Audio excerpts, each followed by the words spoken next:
Welcome back to my channel. My name is Samantha if you are new here, and today I wanted to talk to you and discuss a viewpoint that I found has been very beneficial in my life, and it's called Befriending Fear.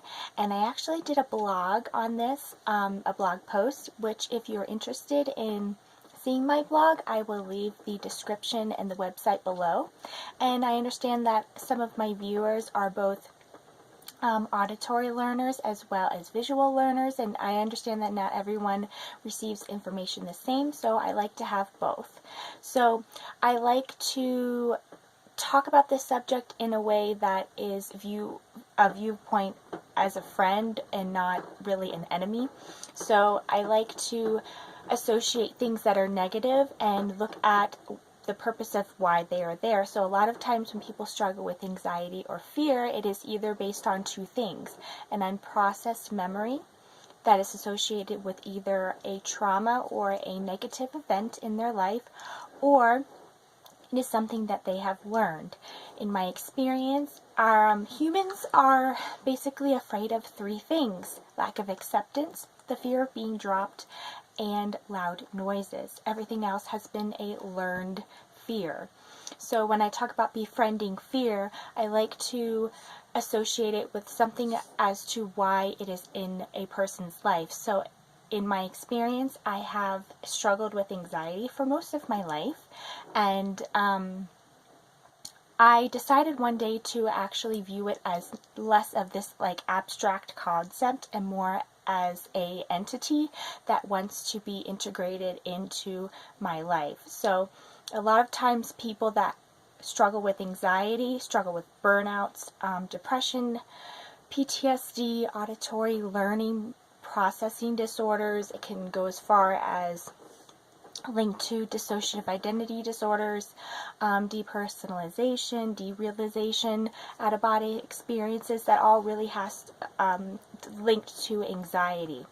So I like to ask myself, when I am in fear of something, I try to ask myself what it is that I don't want. So a lot of times people think or believe that if they stay fearful, that they will keep everything that they want or don't want at bay. So if I have a fear of spiders and I have a belief that, okay, I'm going to be continually be afraid of spiders, that means that if I'm afraid of them, what I don't want won't harm me. And to an extent, that makes people feel safe, so therefore the anxiety and the fear plays a purpose. However, I view anxiety and fear as a more of, okay, what is the opposite, or what is more desirable? I'm afraid of spiders, so therefore I desire to feel safe, or I desire not to get bitten. So you want to find the opposite of what you are afraid of, is what I find in my best experience, I guess. And the reason why I feel like there isn't a lot of help for people with anxiety is because people like to cope with it. I believe that life really shouldn't be this journey of coping through life or just trying to get by in life. A lot of people, when they have anxiety, they typically cope with it or try to suppress it, and it's kind of like having these full-blown balloons, and you try to suppress it or submerge it underwater, as well as doing your day-to-day activities, performing a job, having a stable relationship, being a nice person, all those things, while holding this god-awful feeling and this impending doom underwater. So a lot of people develop a lot of coping mechanisms, such as smoking, overeating, undereating, watching too much TV, smoking weed, exercising too much. I mean, the list can go on. Anything that prevents you from really immersing yourself in your anxiety or understanding your anxiety or why it is present is typically a coping mechanism, or it takes you out of your present reality or present situation.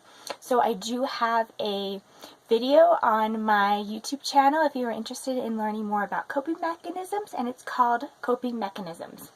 So coping mechanisms are essentially a train to a dead end. You have to have more and more coping mechanisms to suppress this anxiety or this fear. So what has really benefited me and has been really helpful for me is to completely understand why my fear is there or why my anxiety is there.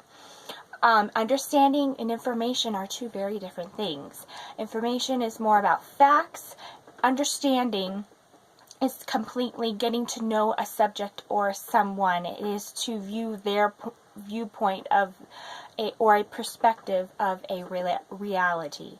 So if I was to pretend to be an anxiety or a fear or a phobia, I would have to look through the lens of this fear or this impending doom that is controlling my life or not allowing me to live my life. And I typically ask myself, why are you present? And honestly, it's usually to protect me from something that I don't want.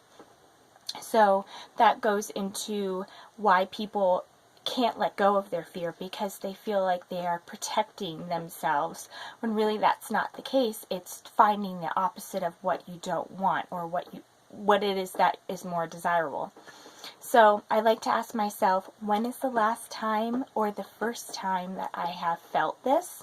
And usually, if I can find the first time that I felt this, it usually has to do with an unprocessed memory, or a memory that is like undigested food. It keeps floating around in your body or in your brain, and it has no place to go.